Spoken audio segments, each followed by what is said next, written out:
Es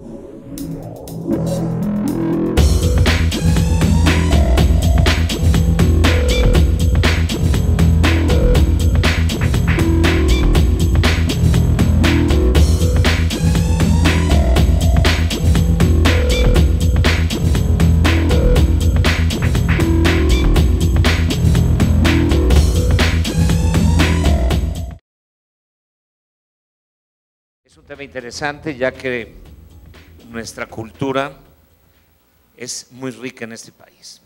Tuve la oportunidad de entrevistar un día a Fernando Fernández Tapia, presidente de la Cámara de Comercio de España en aquellos entonces, y le pregunté que cuáles eran las bases para tener un éxito turístico.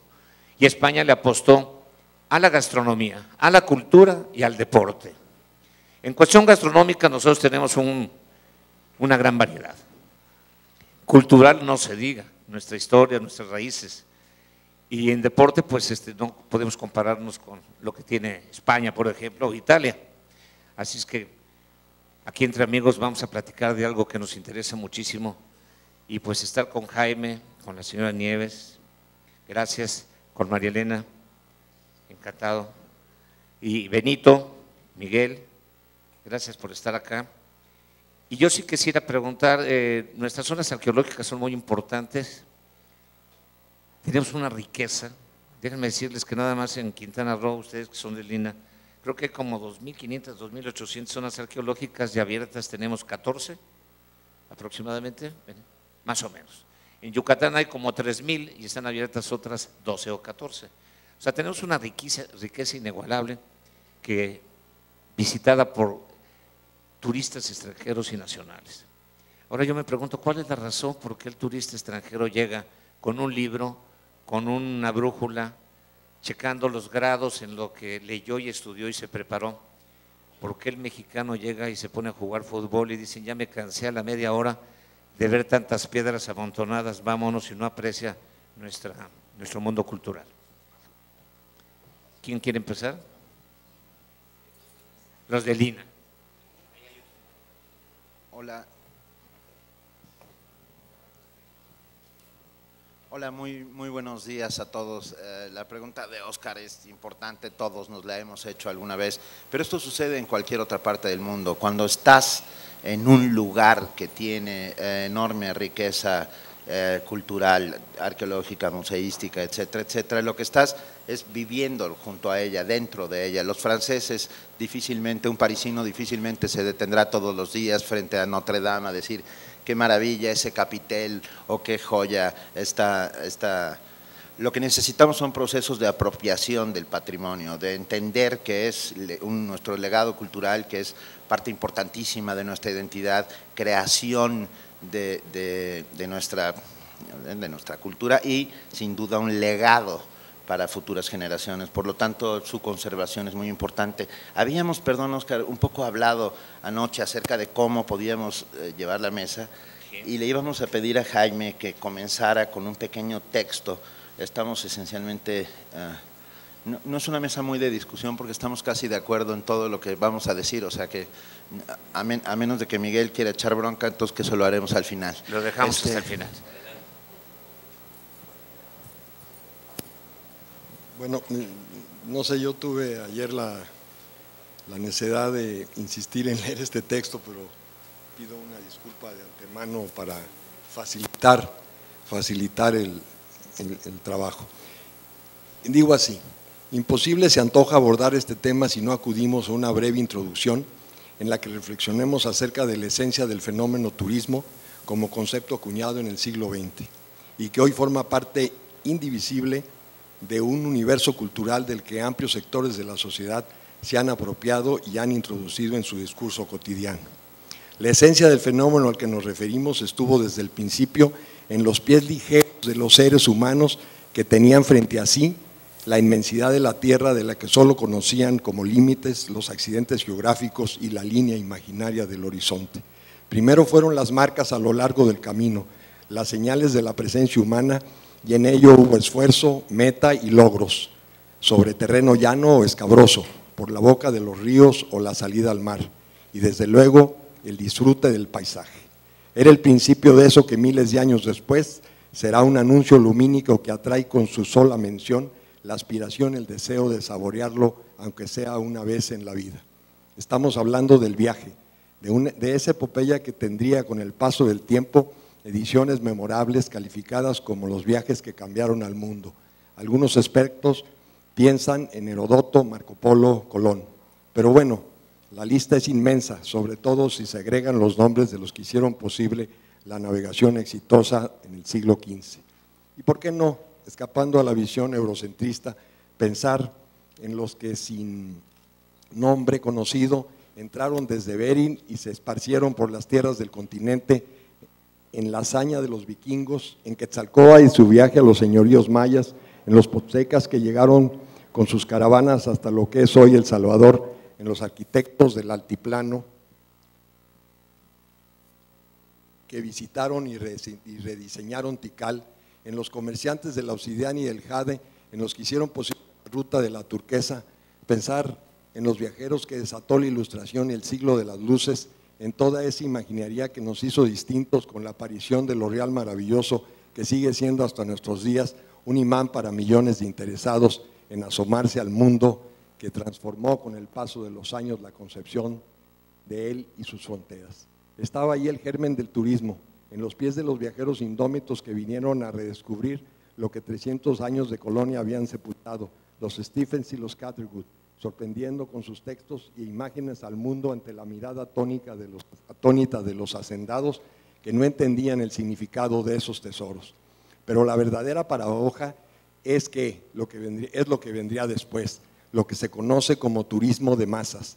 Nació de los combates de la lucha de la clase obrera al lograr la reducción de la jornada laboral, la semana de 40 horas, liberándose de esa carga que era el trabajo de sol a sol y liberando de paso a todos los que formaban parte de la cadena productiva. Se trataba del nacimiento del tiempo libre y de las vacaciones para grandes sectores de la sociedad. El turismo es así un producto de la era industrial y postindustrial, que trae aparejado el desarrollo del transporte, los ferrocarriles, los barcos de vapor, los motores de combustión interna, los aviones y la infraestructura que la hizo posible. Todo esto dentro de un proceso cultural de alcances extraordinarios. Por eso y mucho más, el viaje y el turismo no solo son parte importante de la cultura, sino motores indiscutibles de la misma. Que turismo y arqueología terminaran por reunirse y dialogar necesitó de muchos años, de los avances de la ciencia arqueológica y de las exploraciones de los sitios arqueológicos y sus centros ceremoniales, de la identificación concisa de los fenómenos culturales que tuvieron lugar en diferentes regiones del país, de la divulgación de las investigaciones y conclusiones de los arqueólogos, de la vulgarización en el buen sentido de historias capaces de generar un atractivo en los 4 rumbos del universo. Hubo que esperar a la creación de la infraestructura que hiciera posible llegar a Yaxchilán o a Paquimé en unas cuantas horas, y a que se crearan formas de atención que magnificaran el viaje. Pero aún después de todo lo que ha ocurrido, sigue habiendo asignaturas pendientes, y esas asignaturas pendientes tienen que ver con la calidad y orientación de los servicios, con el paisaje que circunda los espacios sagrados, con la señalización, con la limpieza y con el mejoramiento de la calidad de vida de quienes viven en el entorno, para que no resulte chocante la idealización del mundo antiguo frente a las carencias que se observan en las comunidades del presente. Habrá que caminar hacia ese mejoramiento, proveer, como ya se hace, de mejor información a los viajeros de aquí y de allá, que les interesa saber más para regresar nuevamente mejor armados. Se trata de crear adictos a la cultura y en ese caso a la arqueología, que es una revelación escénica de la historia. No tenemos dudas, los vestigios arqueológicos y sus primeras interpretaciones asombraron y siguen asombrando al mundo. Sabemos que una buena parte de turistas van en busca de lo sagrado, ya sea la tumba de Pacal o el descenso de Quetzalcóatl en el costado del Alfarta en el castillo de Chichén Itzá. Millones en el mundo quieren asomarse al mar desde Tulum, como lo hicieron sus antiguos pobladores al descubrir en el horizonte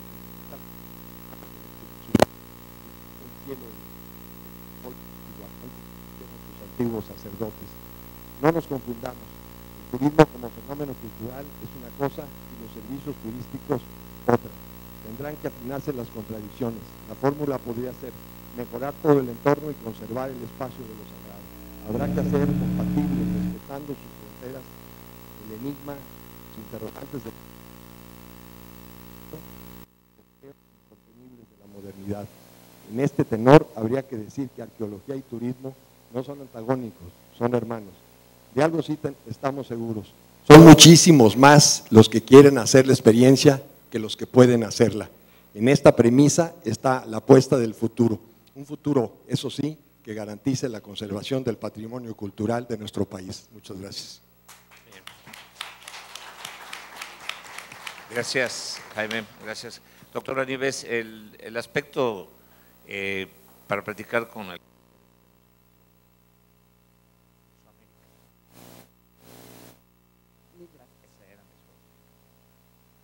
Vengo a platicar como de una forma muy concreta qué es la arqueología y su liga con el turismo. Aquí vemos dos imágenes que les va a sorprender de qué tienen que ver una con otra. Uno es un barquero en Guilin, China, y el otro es otro hombre manejando una barca en Xochimilco. Cuando viajamos, encontramos nuestras similitudes como seres humanos. Estos dos personajes están en la misma época, probablemente estén vestidos de la misma forma en un mundo global. El entorno es un poco diferente, pero si vemos un poquito más a fondo, vemos atrás llenas de color, nuestras chinampas donde se sembraban flores y frutos que se siguen sembrando y que hoy es vivo. Todo esto tiene que ver con la arqueología. ¿Y por qué? Porque la arqueología nos da luz sobre nuestros orígenes, sobre nuestra cultura, y más allá de eso, sobre nosotros como civilización. Pasamos la siguiente línea. Yo quise empezar por el principio. ¿Qué es lo que nos hace únicos como país? Pues nos hace únicos, nada más y nada menos, que somos una civilización originaria. ¿Eso qué quiere decir? Que nos desarrollamos sin tener influencia de nadie más. Y solo hay 5 civilizaciones originarias. Las que surgieron en los ríos de China, las que surgieron en los ríos de India, el río Indo, las que surgieron en Egipto, Mesoamérica y la regional. Esto ya para empezar nos da un despegue distinto para cómo nos van a ver los demás. ¿Y por qué? Porque es esa gran curiosidad sobre las zonas arqueológicas de nuestro país. Pues porque allí empezamos. ¿Qué significa ser una civilización? Una civilización significa que hubo un grupo humano que tuvo capacidades y habilidades para hacer cosas grandiosas. ¿En qué sentido? A la hora que se hace una civilización, es ese grupo que logra dividir el trabajo, que logra hacer ciudades, que logra hacer un código de conducta en donde se comportan de una forma similar un grupo determinado, que se viste de una forma, que come de una forma y que sueña y pretende algo común. Entonces, a mí me parecía importantísimo empezar este foro con esa trama, porque esto nos da la certeza como mexicanos de que tenemos esas capacidades y esas habilidades. Pasamos a la siguiente. Esto es México, y esto es México en lo que traemos de herencia únicamente mesoamericana. La civilización empezó en la zona olmeca, con la cultura olmeca, y después se fue dispersando a lo largo del territorio a formarnos como un país multicultural. Entonces, si ven, desde las culturas del norte hasta el centro, las costas del Pacífico, las costas del Golfo, toda la península de Yucatán, en todas y cada una tenemos una base común de civilización, y en todas y cada una tenemos una riqueza específica que se desarrolló de una forma específica con un grupo humano. ¿Esto qué le sirve al turismo? En donde busquen con profundidad van a encontrar lo único, lo que el otro va a encontrar como distinto en nosotros y que va a ser el mayor atractivo para venir y para volver, y que simultáneamente nos va a estar encontrando como seres humanos las similitudes hispánico, la proporción, las capacidades de expresión sintética de un mundo. En los edificios de la UNAM, que acaban de ser declarados Patrimonio de la Humanidad, ¿qué tenemos ahí? Plasmado en pleno siglo XX la historia del país por los pintores más importantes a nivel mundial. Seguimos produciendo. El mural, no, seguimos en el anterior. Abajo, los murales. Les voy a dar otro dato muy concreto. En el siglo XV, con Miguel Ángel, se les derretían los murales. O sea, el conocimiento para la pintura mural les tomó muchos años. En el México prehispánico, la mayoría de nuestras ciudades estaban estucadas enteras, o sea, techos, pisos, muros. Y hoy por hoy, pues ¿por qué tenemos tanta fama como muralistas? ¿Por qué nuestros maestros de obra, nuestros pintores son tan apreciados fuera? Pues porque abrevamos en ese pasado en el que hemos sido buenos durante siglos. Entonces, yo solo se los dejo de reflexión para que todos los que están trabajando en la promoción turística vean que tienen como una mina de información que tenemos que transmitir. Primero, para que nosotros como mexicanos nos las apropiemos y después, pues para compartirlas con el mundo. Muchas gracias. Muchas gracias. ¿Qué importancia es este mapa de Mesoamérica de la riqueza que tenemos de nuestros antepasados y que todavía sigue vivo? Por ejemplo, esas 62 etnias que todavía están vivas, cosa que en otros países del mundo ya no están, no existen, ¿no? Y nosotros seguimos teniendo huicholes, mayas, totonacas, toltecas, seris, ¿no? Coras. Bueno, es una riqueza. Los planes integrales de Nina, María Elena. Buenos días. Yo quisiera retomar de la presentación de María Nieves el asunto de la otredad. Cómo me miro en el otro y qué encuentro de mí mismo en ese reflejo del otro. Y en esta búsqueda de factores de identidad, de reconocernos a nosotros mismos en la mirada del otro, está precisamente la estrategia que considero debe de seguirse en el diseño de los programas integrales, es decir, tender puentes para la integración en estos programas de los distintos actores sociales. ¿Y qué quiere decir con esto? El sector empresarial, que es desde donde se genera, desde donde se impulsa la parte fundamental, estructural de los planes de desarrollo turístico, el sector académico, quien es el generador del conocimiento que se va a compartir a nivel cultural, por supuesto el sector gubernamental, quien es el que instrumenta estos planes y creo que hemos olvidado en muchos de ellos lo que son los actores sociales. ¿Y a qué me refiero con eso? En los ejemplos que tenemos de los grandes sitios arqueológicos de este país, hemos olvidado a las culturas, a las comunidades que están viviendo alrededor de estos sitios. Mientras en estos planes, en estos proyectos que se impulsen desde todos estos escenarios, no nos olvidemos de quiénes son los verdaderos custodios de este patrimonio, creo que no podremos tener un éxito como el que estamos buscando. Entonces, habría que atender, además del factor de conservación y de sostenibilidad, el asunto de cómo integrar en estos proyectos y en estos planes a las comunidades que son vecinas de las zonas arqueológicas. Y yo quisiera ponerles algún ejemplo muy concreto de esto. Mi experiencia más cercana es Teotihuacán, he trabajado varios años ahí, y mucha gente que está atendiendo las fondas, los restaurantes que están enfrente de la pirámide del Sol, aunque ustedes no lo crean, nunca han estado dentro de la zona arqueológica. Y ayer hablábamos un poquito de esto.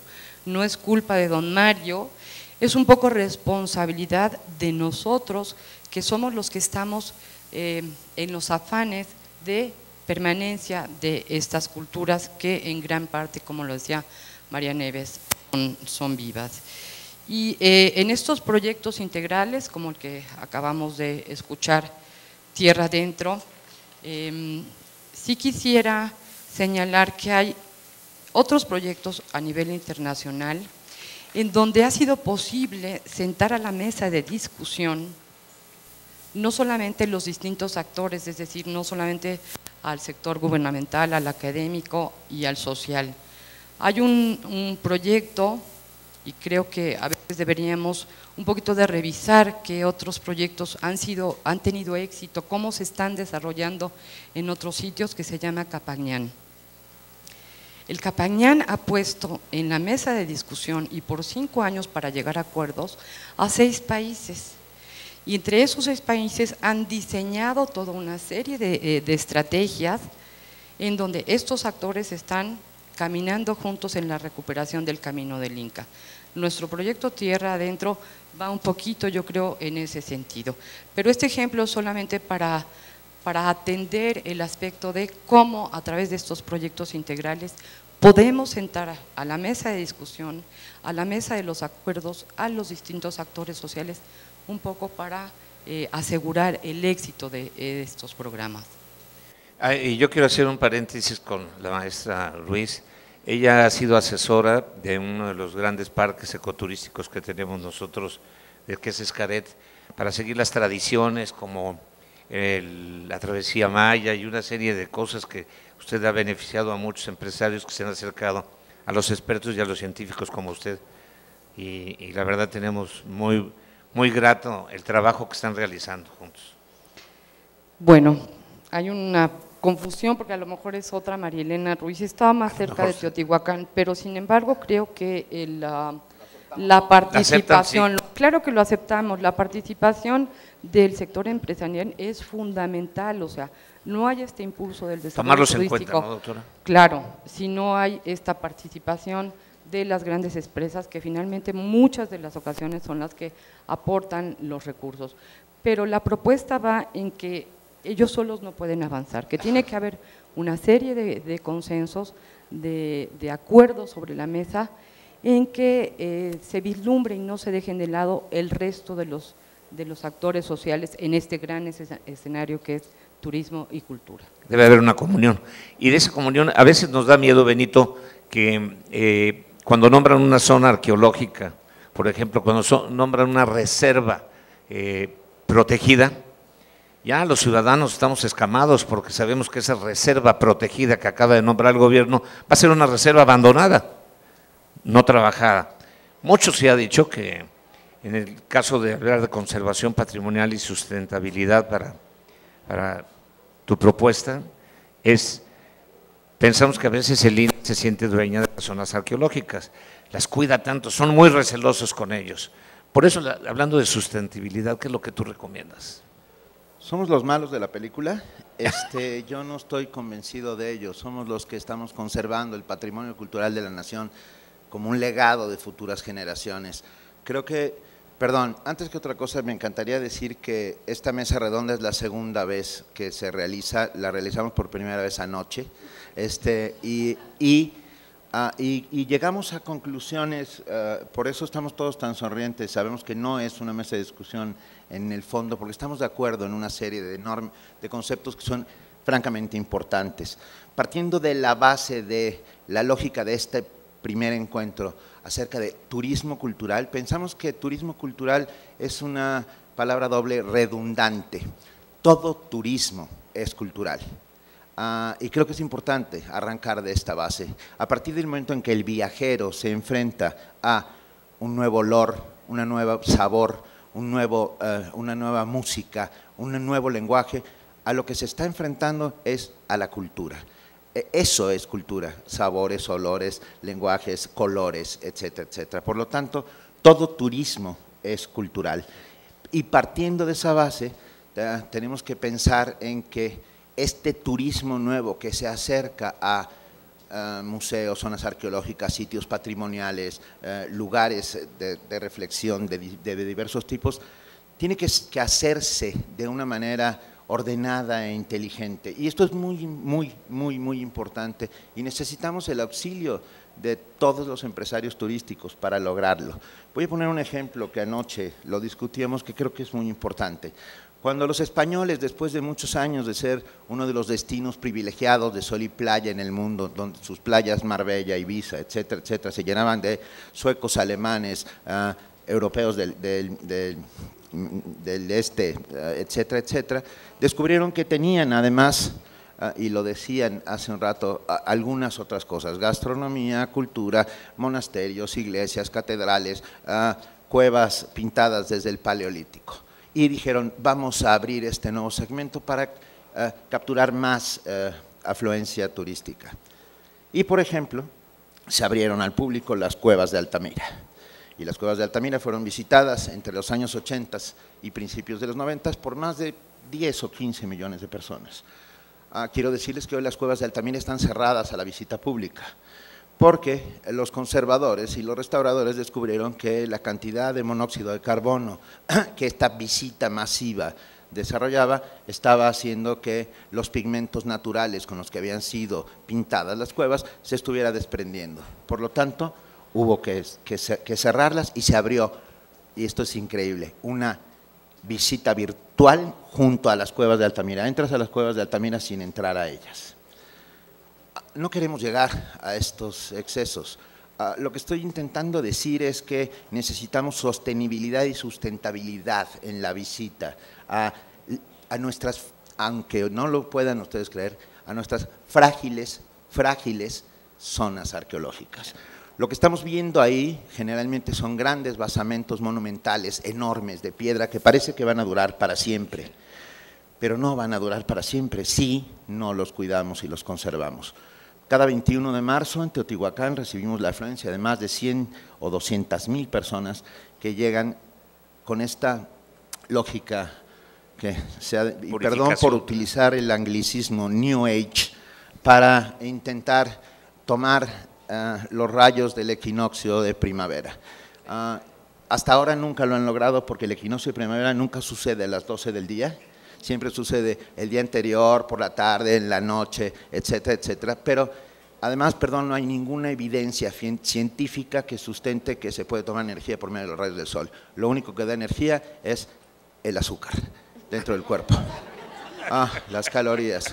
Entonces, lo lamento enormemente por todos aquellos que piensan que reciben energía por la vía del sol. No, los médicos demuestran fehacientemente que solamente la azucarosa y todo eso que se convierte en el cuerpo en energía es así.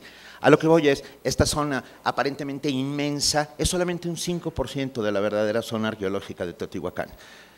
Más de 100,000 personas llegando al sitio simultáneamente pueden fracturar una cantidad enorme de pisos prehispánicos, y María Elena lo sabe mejor que nadie, que no han sido trabajados ni descubiertos. Con lo que estoy diciendo no quiero decir que vamos a cerrar las zonas, al revés. Estamos encantados de que los viajeros se apropien, entiendan, se divulgue, sí, pero de una manera consciente. No lleguemos a las cuevas de Altamira, que sería como lamentabilísimo. Hay que hacerlo muy inteligentemente y apropiándonos del patrimonio y haciendo que el tejido social que está alrededor del patrimonio, que eso es muy importante, vuelva a ser reconstituido. Paro aquí para no… Es que se abren las zonas arqueológicas para que nos sintamos orgullosos, las conozcamos, las querramos y las cuidemos. Desgraciadamente, por la historia, somos un pueblo maleducado. Esa maleducación nos ha llevado a ser seres irracionales. Sé que a muchos les va a doler y tienen que aceptar que los mexicanos, la mayoría de los mexicanos son seres irracionales por la falta de educación. Y eso es parte del gobierno, que hace muchos años no quiso educarnos para poder controlarnos, y han pasado los años y como no estamos educados, pues no nos pueden gobernar. Quién sabe qué resulte en un futuro. Vamos a ver qué sucede. Miguel, el aspecto turístico en las zonas arqueológicas, ¿tienes alguna propuesta?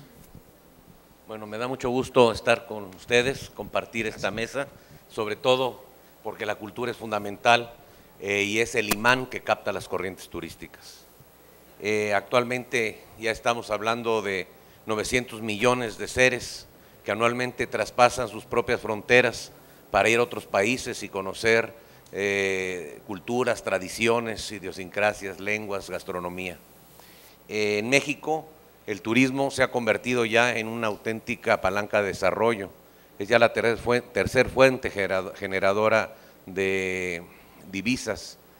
Actualmente el turismo en nuestro país ya representa el 8% del Producto Interno Bruto, genera 2.750.000 empleos directos, cerca de 4 indirectos, y seguimos nosotros, a pesar de la tramitología que en algunos lugares se sigue dando, somos de las pocas naciones que seguimos de América Latina invirtiendo en un promedio de 22.000 cuartos de hotel por año. Cada cuarto de hotel que se construye genera un empleo directo y 3 indirectos, y actualmente somos la octava potencia a nivel mundial en infraestructura hotelera, la segunda de Hispanoamérica después de España. Ese es el turismo, que es estímulo a la captación de divisas, al desarrollo regional y sobre todo a la generación de empleos tan importantes en nuestro país. El turista es un individuo muy especial. El turista ve, oye, observa, inquiere, dialoga, nota, compara, reflexiona y luego llega a su lugar de origen y expresa sus puntos de vista, sus comentarios, sus experiencias vividas. Un turista bien tratado siempre habrá de impactar a otro turista para venir a nuestro país, y un turista maltratado, de acuerdo a estudios recientes, impacta de 15 a 18 personas a no llegar al lugar. Por otra parte, siempre nosotros en la Confederación Nacional Turística hemos sostenido que las naciones que mejor preserven su medio ambiente y conserven sobre todo su identidad histórica y cultural serán los países que habrán de participar de manera plena en la extraordinaria derrama económica del turismo en el futuro. Bajo esa perspectiva, siempre hemos concebido al turismo como un auténtico instrumento de bienestar social. Debemos con urgencia definir un punto medio entre sustentabilidad y desarrollo, sobre todo en el patrimonio histórico y cultural.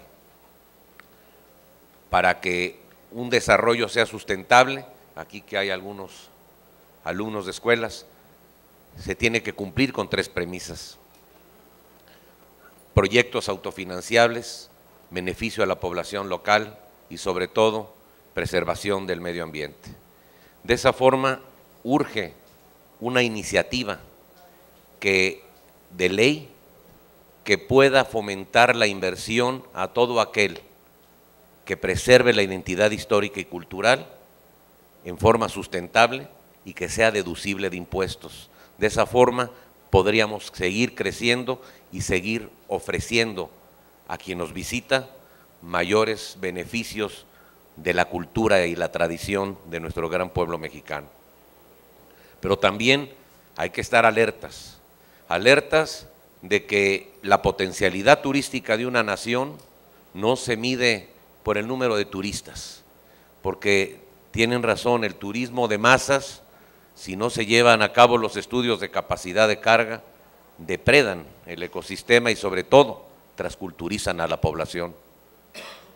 Entonces, la potencialidad se debe de medir en base a las divisas captadas cuando hablemos de turismo de internación. Y bajo ese concepto, en 1994 ostentábamos una muy importante 9ª posición en el ranking mundial. Año con año hemos perdido posicionamiento. Al cierre del 2008, que fue uno de los mejores años turísticos, habíamos caído ya al lugar número 18.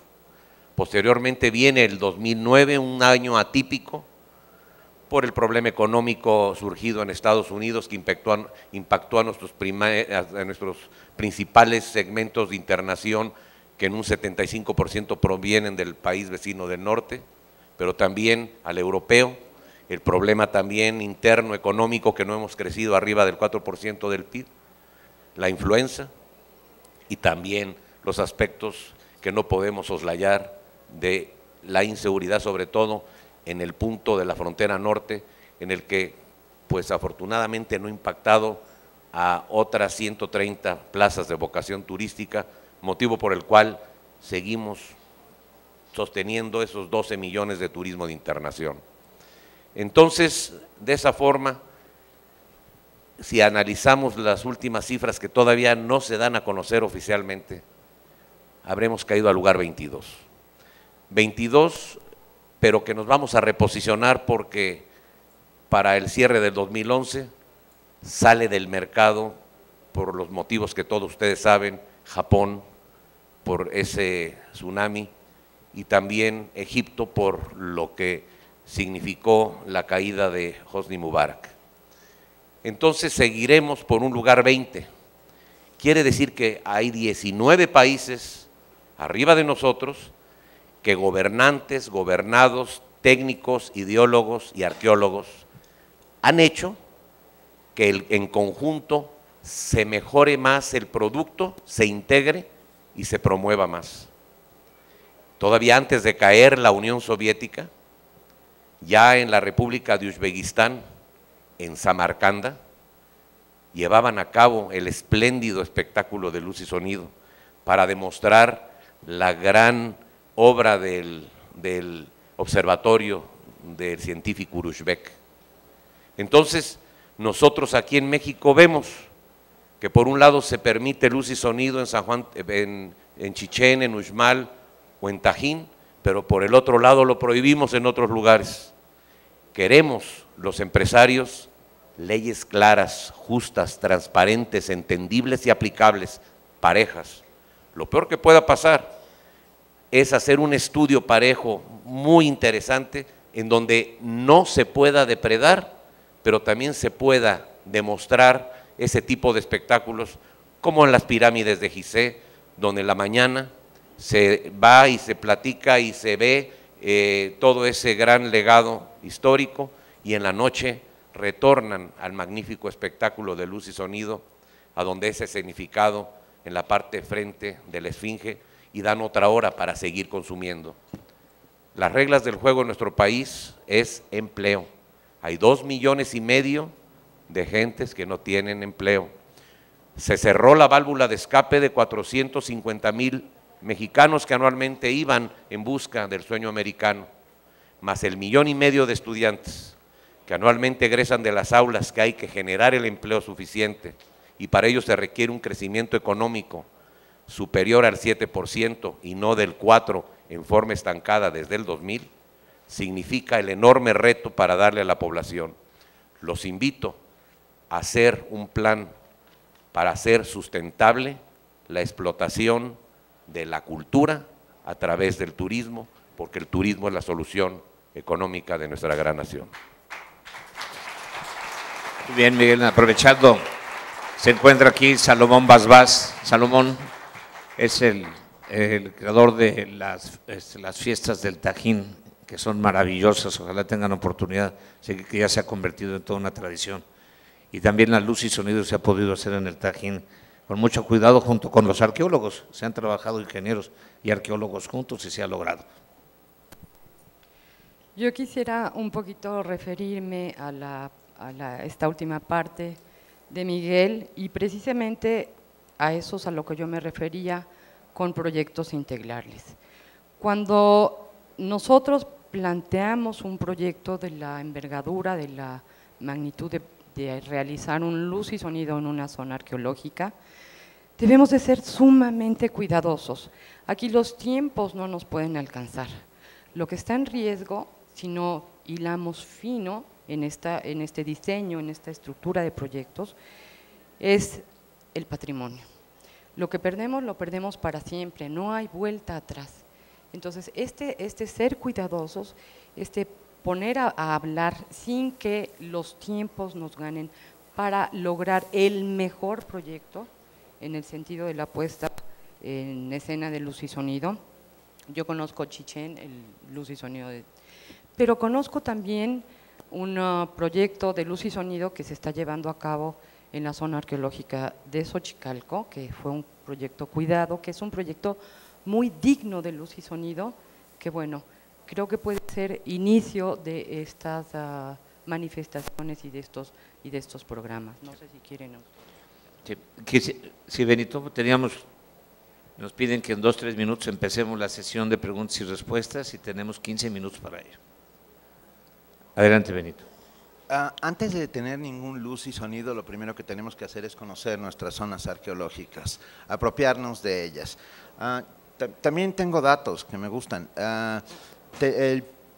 Somos uno de los 5 patrimonios culturales más importantes del mundo y sin duda uno de los mejor conservados del mundo. Si tú quieres conocer a la antigua cultura griega o a la cultura persa o a la antigua cultura mesopotamia, yo recomiendo que vayan al Museo Británico, porque ni en Grecia, ni en Mesopotamia, ni en hoy Irán, antes Persia, hay es todo esto que sí tenemos en nuestro país. Quiero decir, lo tenemos, conservémoslo, cuidémoslo, hagamos un trabajo conjunto para hacer que florezca en el mejor de los sentidos, pero protegido. Y también quiero decir que creo que es muy importante que las industrias culturales en este país representan el 6% del Producto Interno Bruto, que es algo que muy poca gente sabe. Supongo que somos el 4º generador de divisas los que hacemos cultura por detrás de remesas norteamericanas, petróleo, turismo y la cultura. Gracias, Benito. Quería hablar Jaime y vamos a hacer una conclusión muy breve de cada uno para entrar a la sesión de preguntas y respuestas. Tomamos esta como conclusión. Como conclusión. Bueno, yo en relación a lo que decía, Miguel, yo no quisiera que se centrara esa meta del turismo esencialmente en si tenemos luz y sonido o no. Y pensando en lo del empleo y el desempleo, pienso en voz alta que simple y sencillamente generar una cosa que se llame brigadas culturales para la recomposición de todo el paisaje, pues sería una manera de colocar a jóvenes y a equipos interdisciplinarios que estuvieran en las comunidades cercanas a los lugares que tienen esta atracción turística para que resuelvan cuestiones que tienen que ver con el paisaje, con la vida de la gente, etcétera, etcétera, de tal manera que podrías poner ahí a 200,000 personas a restaurar también el tejido social y con esto generaríamos empleo. Efectivamente, hablan también del número de estudiantes que están egresando. Yo ya inclusive estaría preocupado por el número de antropólogos, de arqueólogos, de sociólogos que salen de las universidades y finalmente no encuentran trabajo, cuando que sería muy factible que también se generara de una manera muy importante, pero muy seria, sé que lo hay y que se ha creado por su propio impulso, la cuestión de guías profesionales, de guías que magnifiquen el patrimonio y que magnifiquen la verdad. Eso es en general. La otra cosa que decías tú acerca de creo que también los que somos mal educados somos racionales. En todo caso, no hemos podido resolver esos problemas de educación, pero yo sí quiero señalar, yo he sido un visitante de zonas arqueológicas desde que tengo 8 años. Mi madre me llevó a Monte Albán en esa edad y he estado en todas las zonas arqueológicas abiertas al público porque me tocó estar en el INA muchos años y siempre he visto un gran respeto de los mexicanos a ese patrimonio. Siempre he visto que los mexicanos entran a las zonas arqueológicas como entran a la iglesia. ¿Sí? Por lo tanto, sí debe haber problemas cuando se juntan 100,000 o 50,000 o 25,000 o hay insuficiencia en los servicios, etcétera. Pero son muy pocos. Yo siento que serían contados los casos en donde la gente ha alterado, ha golpeado, ha puesto graffiti al interior de sitios arqueológicos. No sé, a lo mejor estoy viviendo en sueños. Gracias. Le pasamos el micrófono, doctora. María Nieves. La conclusión breve. Yo creo que también otra conclusión que debemos de tener es la importancia de la divulgación de nuestro patrimonio cultural. Nosotros llevamos 18 años a través de la revista Arqueología Mexicana transmitiendo ese conocimiento y cada vez vemos que hay un interés sobre el tema y un interés en ir profundizando en él. Entonces yo creo que la solución no solo está en el sector gobierno, sino que está en todos. O sea, la parte de legislación tenemos que tener una certeza desde nivel constitucional hasta plan de desarrollo urbano municipal que vaya de la mano. Esa parte creo que es fundamental. Otros sectores de la población divulgar, ayudar a divulgar esa riqueza cultural que tenemos, y eso va a retroalimentar el turismo. Y como decía Miguel hace un rato, creo que de boca en boca es la mejor promoción, y tendríamos que empezar por el turismo local, ¿no? Que si movemos a una capacidad económica que le haga accesible a los mexicanos el conocer sus declaratorias en la lista del UNESCO, o todas sus zonas arqueológicas, o todas sus capitales del estado, ahí se empieza a dinamizar también. Entonces esa sería mi conclusión, que la solución pues tendría que estar en cada uno de nosotros, en ustedes los medios, un tema fundamental, ¿no? En los empresarios, en los investigadores y en las instituciones públicas. Y creo que este tipo de foros hace posible que nos sentemos de una forma más eficiente a poder llegar a conclusiones y sobre todo acciones concretas. Gracias. Gracias. Benito. No, bueno, yo ya había concluido. Ah, okay. Si quieren… La doctora. Doctora. Pues simplemente enfatizar que este tipo de escenarios sirven como inicio. La carrera debe de ser más larga, más comprometida, más con mesas de trabajo, que hablábamos hace un rato sobre ello, que lleguen a acuerdos, porque a través de esos acuerdos es como se pueden implementar estos acuerdos. Entonces, un poco reconocer el esfuerzo a través de este inicio, pero dar un seguimiento para llegar a los acuerdos necesarios. Gracias. Gracias. Pues en primer lugar, el invitarlos a que sigamos profundizando e inclusive invitar a la Comisión de Turismo de la Cámara para que se haga esa iniciativa, para quien promueva la identidad histórica y cultural, que sea deducible de impuestos, una serie de aspectos que tiendan a generar empleo y también a darle empleo a los arqueólogos, a los antropólogos nuevos que requieren también en el país. La Confederación Nacional Turística está a sus órdenes y con mucho gusto estaremos trabajando. Y finalmente les digo, parafraseando Martin Luther King, que decía, I had a dream last night. Hace 40 años que me inicié en esta carrera, en el turismo, siempre soñé que algún día los niños de todo el país pudieran aprender lo que es conciencia turística y ecológica. Hicimos una propuesta a inicio de la actual administración y es muy grato anunciarles que el lunes la Secretaría de Educación Pública y Turismo y Secretaría de Trabajo y Previsión Social firman el convenio y el secretario de Educación, Lujambio, ha aceptado nuestra idea de incluir en los libros de texto gratuito el tema de conciencia turística y ecológica, sustentabilidad para bien de las nuevas generaciones. Y concluyo diciendo lo que un día me comentó el gran maestro del turismo del milagro español. Le dije, oiga maestro, don Manuel Fraga Iribarne, ¿por qué ha avanzado mucho España? Yo vine la primera vez en los 60s y estaban en la miseria, iban a México a hacer fortuna y ahora veo un desarrollo impresionante y como que en México o en los países latinos todavía nos falta algo. Y él concluye diciendo, primero comer y luego filosofar. Muchas gracias, Miguel. Tenemos unos minutos para aprovechar una preguntas y respuestas. Perdón.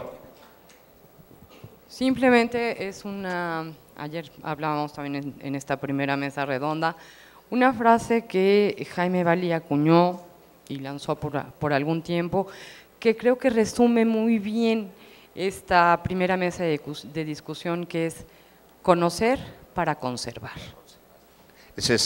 Y siempre pedir permiso a esos dioses sagrados, porque en verdad lo que vamos a pisar cuando entramos a una zona arqueológica es un sitio sagrado. Entonces tengamos ese respeto, siempre hay ceibas en el mundo maya antes de las entradas, hagan un alto en el camino y bríndenle esa visita a esa ceiba con un minuto de silencio y con mucha dedicación y con mucho respeto. Y se van a dar cuenta que su visita va a ser totalmente diferente. ¿Quién quiere preguntar algo? Sí. Hola, yo soy vallesana y aquí tenemos 130 lugares de sitio arqueológico.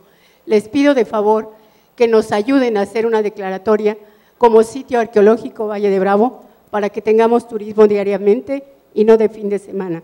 Mi nombre es Connie Díaz, estudié turismo y gracias al señor gobernador yo los invito a que conozcan el acceso a la peña que nos ha ayudado a arreglar y nuestro museo que está aquí en Santa María. Muchas gracias. Buena propuesta, ¿eh? Buena propuesta. Sí. Pues hablábamos de que los habitantes son los primeros custodios, los primeros conservadores de los sitios patrimoniales. Entonces, en ese sentido, pues habría que retomar la propuesta que viene precisamente de ustedes, ¿no? Qué bueno, gente preocupada, felicidades. ¿Alguien más? Sí, señor, allá atrás.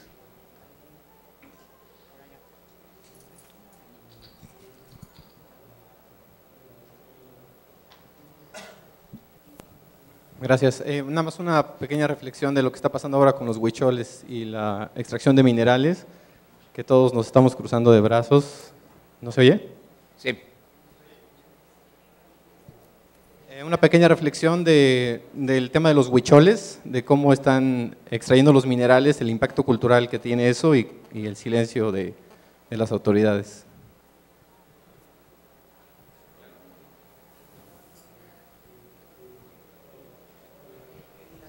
¿De las minas, de los huicholes? ¿Se oye? ¿Se oye? Sí, se oye, pero… Aleja, sí. ¿Ahora se oye? Sí. Del problema de los huicholes, que ahora tienen con el problema de la extracción de minerales y el silencio que hay por parte de las autoridades, en el sentido de que todo está en la mesa y de hecho no hay nada claro. O sea, es un problema, creo que es importante y que no se ha tocado. Por supuesto que lo es. Muchos de nuestros antropólogos ya han hablado al respecto. El tema de extracción de minerales no compete al Instituto Nacional de Antropología e Historia en el sentido estricto, tiene que ver con la Secretaría de Recursos Naturales, antes minería, ¿no? Pero muchos de nuestros académicos e investigadores han hablado sobre el tema y por supuesto que han estado del lado de la conservación de la tradición y de los… Estás hablando de los guarríricas, ¿no? Sí. Así es, se está trabajando al respecto, hay gente que está acercándose para conocer de fondo el problema y para tomar posiciones al respecto. Salomón.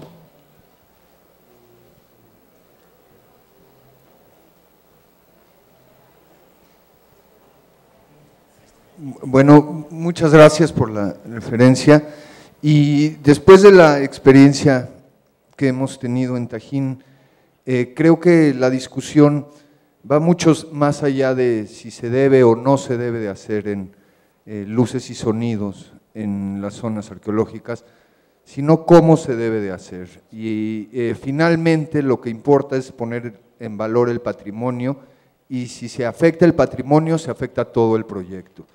Por otro lado, creo que es importante reflexionar acerca de la diversificación de las entradas y el trabajo en las zonas arqueológicas.